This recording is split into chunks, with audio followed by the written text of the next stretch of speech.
Ito nga pala yung video natin na DIY air cooler na nag-viral tayo sa Facebook. Ngayon, subukan natin dito yung i-upload sa YouTube, no, guys. Ayan, simple lang po yung paggawa niya. Sundan nyo lang po. Sukatan nyo lang yung pit ng exhaust fan, tapos butasan nyo lang. Ayan. Yan, o, di ba? Simple lang. Tapos yan. Papasok na natin ngayon yung exhaust fan. Ayan. Basta sukat na sukat siya. Tapos yung gilid bubutasan natin para dun papalabasin yung hangin.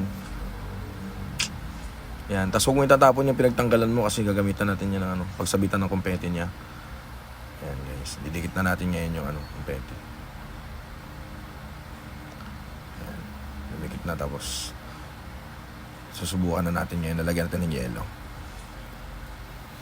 Subukan natin pagaganahin kung talagang effective na lumalamig. 4 na yelo lang muna. Yan, subukan na natin kung talagang malamig. So yun, malamig niya, oh. Yes, try nyo po. At para masabi nyo kung talagang totoo o malamig ba talaga. Salamat po.